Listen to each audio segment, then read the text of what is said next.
जो मेहनत पर भरोसा करते हैं वो किस्मत की बात नहीं करते हैं। नमस्कार दोस्तों, आज के वीडियो करेंगे हम 21 अक्टूबर के सभी महत्वपूर्ण करंट अफेयर पे। देखिए, आज के सभी करंट अफेयर बहुत ही सिलेक्टिव है और मोस्ट इंपॉर्टेंट है आपकी सभी आगामी परीक्षाओं के लिए। तो शुरू से लास्ट तक वीडियो बने रहिए और इस वीडियो को पूरा देखने के बाद आप इसकी पीडीएफ फाइल जो है उसको भी डाउनलोड कर सकते हैं। नीचे डिस्क्रिप्शन बॉक्स में आपको इस वीडियो के पीडीएफ लिंक मिल जाएगी। साथ में आप जनवरी से लगाए अब तक के सारे मंथली करंट अफेयर की वीडियोज देख सकते हैं। सारी लिंक जो है डिस्क्रिप्शन बॉक्स में दी गई है और जो लोग हैं वो चैनल को सब्सक्राइब करके बेल आइकन प्रेस कर देंगे और वीडियो को लाइक और शेयर भी कर दीजिएगा। तो चलिए शुरू करते हैं। देखिए, आज का पहला प्रश्न है कि विश्व सांख्यिकी दिवस यानी कि वर्ल्ड स्टैटिस्टिक्स डे जो है ये कब मनाया जाता है। तो देखिए, विश्व सांख्यिकी दिवस को हम 20 अक्टूबर को हर साल मनाते हैं। देखिए, जो आपका विश्व सांख्यिकी दिवस है ये एक वैश्विक सहयोगात्मक प्रयास है जिसे संयुक्त राष्ट्र सांख्यिकी आयोग के मार्गदर्शन में आयोजित किया जाता है। और देखिए, जो पहला विश्व सांख्यिकी दिवस था ये 20 अक्टूबर 2010 को मनाया गया था। तो याद रखिएगा, 20 अक्टूबर को हम क्या मनाते हैं, विश्व सांख्यिकी दिवस। अगला प्रश्न है कि अंतर्राष्ट्रीय सेब दिवस कब मनाया जाता है। तो देखिए, अंतर्राष्ट्रीय सेब दिवस को हम 20 अक्टूबर को ही मनाते हैं और 2021 के अंतर्राष्ट्रीय सेब दिवस की थीम है भविष्य के लिए स्वस्थ भोजन। देखिए, शेफ कौन होते हैं, आपने देखा होगा होटलों में जो है व्हाइट कलर में आपको दिख जाएंगे ड्रेसेस में, यही जो है खाना वगैरह बनाते हैं और भोजन वगैरह सर्व करते हैं। ठीक है, तो उन्हीं शेफ की बात हो रही है। तो अंतर्राष्ट्रीय सेब दिवस इन्हीं के लिए मनाया जाता है 20 अक्टूबर को। देखिए, जो अंतर्राष्ट्रीय सेब दिवस है ये 2004 में एक प्रसिद्ध सेब और वर्ल्ड एसोसिएशन ऑफ सेब्स सोसाइटीज के पूर्व अध्यक्ष डॉक्टर बिल गैलाघेर द्वारा मनाया गया था। और तीसरा प्रश्न कि बर्लिन फिल्म महोत्सव 2022 के अध्यक्ष के रूप में किसे नियुक्त किया गया है। तो देखिए, बर्लिन फिल्म महोत्सव 2022 के अध्यक्ष के रूप में एम नाइट श्यामलन को नियुक्त किया गया है। देखिए, जो आपके एम नाइट श्यामलन है ये हॉलीवुड में एक जाना माना नाम है और इन्होंने the six sense, unbreakable, the village, science, split और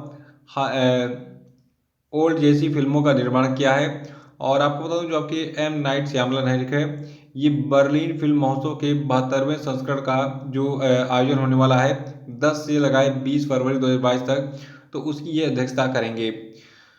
तो जब बर्लिन फिल्म महोत्सव आयोजित कर लिया जाएगा अगले साल, कब, 10 से 20 फरवरी 2022 तक, तो उस समय इसके बारे में बात करेंगे। अभी फिलहाल इतना याद रखिए कि जो आपके एम नाइट श्यामलन हैं इनको जो है बर्लिन फिल्म महोत्सव 2022 के अध्यक्ष के रूप में जो है अभी हाल ही में नियुक्त किया गया है। और जो 2022 में बर्लिन फिल्म महोत्सव आयोजित होगा ये इसका 72वां संस्करण होगा। अगला प्रश्न है कि हाल ही में मेरीलिबोन क्रिकेट क्लब ने किन दो भारतीय खिलाड़ियों को मानद आजीवन सदस्यता प्रदान की। तो देखिए, अभी हाल ही में जवागल श्रीनाथ और हरभजन सिंह इन दोनों को जो है मेरीलिबोन क्रिकेट क्लब में शामिल किया गया है। इन दोनों को जो है आजीवन सदस्यता दी गई है मेरीलिबोन क्रिकेट क्लब की। देखिए, जो आपका मेरीलिबोन क्रिकेट क्लब है तो इसमें जब भी किसी खिलाड़ी का नाम शामिल हुआ है तो मेरी जानकारी में अब तक जो है जितने लोग शामिल हुए हैं वो सभी नाम जो है रिसेंटली जितने भी एग्ज़ाम होते हैं सब में पूछ लिए जाते हैं। तो अगले महीने में जितने भी एग्ज़ाम होने वाले हैं ठीक है, आप ये प्रश्न इसकी गारंटी ले सकते हैं, ये प्रश्न आपको मिलेगा वहाँ पे। ठीक है, तो जवागल श्रीनाथ इंडियन क्रिकेटर हैं, ये भी बॉलर थे। और हरभजन सिंह के बारे में तो बताने की जरूरत नहीं है, इन दोनों को मेरीलिबोन क्रिकेट क्लब का आजीवन मानद आजीवन सदस्य बनाया गया है। देखिए, जो मेरीलिबोन क्रिकेट क्लब है इसका हेडक्वार्टर पूछा गया कई बार। ठीक है, तो इसका मुख्यालय आपका यानी कि हेडक्वार्टर आपका है यूनाइटेड किंगडम के लंदन में और इसके सीईओ हैं डेरेक ब्रेवर। और आपको बता दूं इसका जो होम ग्राउंड है मेरीलिबोन क्रिकेट क्लब का ये आपका है ब्रिटेन का जो आपका लॉर्ड्स क्रिकेट ग्राउंड। ठीक है, काफ़ी पॉपुलर है ये। और इसकी स्थापना यानी कि मेरीलिबोन क्रिकेट क्लब की स्थापना थॉमस लॉर्ड ने की थी 1787 में। पांचवा की actually I made them a memoir किसकी लिखी गई पुस्तक है।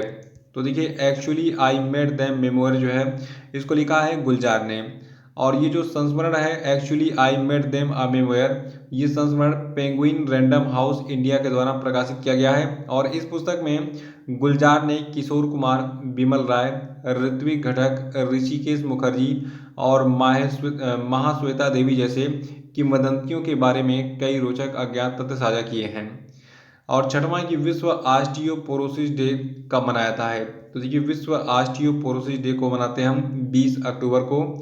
और जो आपका 2021 का विश्व ऑस्टियोपोरोसिस दिवस है, इसकी थीम है हड्डियों की ताकत की सेवा।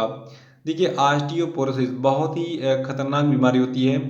आपको जानकर हैरानी होगी कि आप नॉर्मल अगर छींक देते हैं या फिर कहीं गिर जाते हैं, छोटी मोटी टक्कर भी हो जाती है, तो आपकी हड्डियां ऑस्टियोपोरोसिस के कारण इतनी कमज़ोर हो जाती हैं कि नॉर्मल टक्कर से, गिरने से या फिर छींकने से जो है आपकी हड्डियां टूट जाती हैं। तो ये बहुत ही खतरनाक बीमारी है, हड्डियों को खोखला कर देता है, हड्डियों को बिल्कुल कमज़ोर बना देता है। कौन? ऑस्टियोपोरोसिस नाम का जो बीमारी है। तो इसी के बारे में जागरूकता फैलाने के लिए, यानी कि ऑस्टियोपोरोसिस के बारे में जागरूकता फैलाने के लिए 20 अक्टूबर को हम विश्व ऑस्टियोपोरोसिस दिवस मनाते हैं। सातवां प्रश्न कि हाल ही में किस भारतीय महिला तलवारबाज ने व्यक्तिगत महिला सेबर इवेंट में फ्रांस में चारलेबिल राष्ट्रीय प्रतियोगिता जीती है? तो देखिए अभी हाल ही में जो है भारतीय महिला तलवारबाज भवानी देवी ने व्यक्तिगत महिला सेबर इवेंट में फ्रांस में चारलेबिल राष्ट्रीय प्रतियोगिता जीत ली है। देखिए भवानी देवी ये काफ़ी जाना माना नाम है, क्योंकि भारत में वैसे भी तलवारबाज कम है और ये एक महिला तलवारबाज हैं और ये वर्तमान में जो है 50वें स्थान पर हैं और ये भारत से शीर्ष क्रम की फेंसर है, ठीक है, यानी कि तलवारबाज है, ठीक है। तो वर्तमान में ये 50वें नंबर की तलवार है दुनिया की, तलवारबाज है दुनिया की। कौन? भवानी देवी। तो इन्होंने क्या जीता है? चारलेबिल राष्ट्रीय प्रतियोगिता जीती है व्यक्तिगत महिला सेबर इवेंट में। और आठवां प्रश्न की 2021 Mercer CFS global pension index survey में 43 देशों में भारत को किस स्थान पर रखा गया है? तो देखिए CFS ग्लोबल पेंशन इंडेक्स में एक सर्वे में 43 देशों में भारत को 40वें स्थान पर रखा गया है। और इस CFS ग्लोबल पेंशन इंडेक्स में पहले स्थान पर आपका कौन सा देश है? आइसलैंड है। और इसका जो स्कोर है ये आपका है 84.2 के स्कोर के साथ Iceland CFS global pension index 2021 में पहले स्थान पर है। और देखिए थाईलैंड का जो समग्र सूचकांक है जो है ये सबसे कम था इसमें, यानी कि वो थाईलैंड है, हम कह सकते हैं कि ये CFS ग्लोबल पेंशन इंडेक्स में सबसे आखिरी स्थान पर है। देखिए 2020 की बात करें, यानी कि पिछले साल की बात करें, तो पिछले साल जो है केवल 39 देशों पे सर्वे किया गया था और 39 देशों के पेंशन प्रणालियों में भारत 34वें स्थान पर था, यानी कि पिछले साल 34वें स्थान पर और इस साल 40वें स्थान पर है Bharat CFS global pension index में।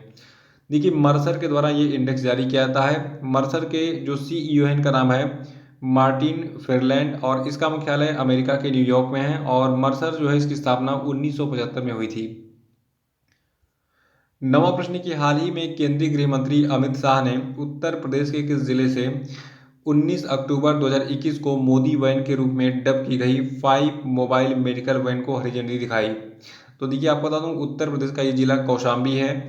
अभी हाल ही में केंद्रीय गृह मंत्री अमित शाह ने उत्तर प्रदेश के कौशाम्बी जिले से 19 अक्टूबर 2021 को मोदी वैन के रूप में डब की गई 5 मोबाइल मेडिकल वैन को हरी झंडी दिखाई थी, जो कि कुछ इस प्रकार से ये वैन दिखते हैं।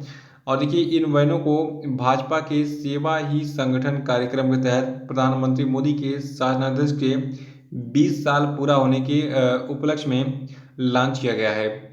और अगला प्रश्न है कि अंतर्राष्ट्रीय सौर गठबंधन यानी कि इंटरनेशनल सोलर अलायंस की चौथी महासभा का जो आयोजन है ये कब से कब तक किया गया? तो देखिए आपको बता दूं अंतर्राष्ट्रीय सौर गठबंधन की जो चौथी महासभा है इसका जो आयोजन है ये 18 अक्टूबर को शुरू हुआ है और 21 अक्टूबर 2021 को ये समाप्त होगा। और देखिए जो आपका इंटरनेशनल सोलर अलायंस है इसका मुख्यालय है हरियाणा के गुरुग्राम में। ये प्रश्न अब तक बहुत बार पूछा चुका है कि इंटरनेशनल सोलर अलायंस का हेडक्वार्टर कहाँ पे है, तो इसका हेडक्वार्टर यानी कि मुख्यालय है हरियाणा के गुरुग्राम में है और इसकी स्थापना 30 नवंबर 2015 को की गई थी और इसके डायरेक्टर जनरल हैं अजय माथुर। तो याद रखिएगा जो अंतर्राष्ट्रीय सौर गठबंधन है इसका जो चौथा महासभा का आयोजन है ये 18 से 21 अक्टूबर तक किया गया था, ठीक है। तो ये थे आज के सभी महत्वपूर्ण करंट अफेयर और अब हम बात करेंगे आज के सभी क्वेश्चन अपडेट पे। देखिए आज क्वेश्चन अपडेट का पहला प्रश्न है कि किस राज्य सरकार ने मेरा घर मेरे नाम योजना को शुरू किया? बताइए आंसर इसका। और दूसरा प्रश्न आपके लिए कि हाल ही में किस देश की अंतरिक्ष एजेंसी नासा ने लूसी मिशन लॉन्च किया? बताइए। अगला प्रश्न आपके लिए कि भारतीय रिजर्व बैंक ने अक्टूबर 2021 में भारतीय स्टेट बैंक पर कितने करोड़ रुपए का मौद्रिक जुर्माना लगाया है, बताइए।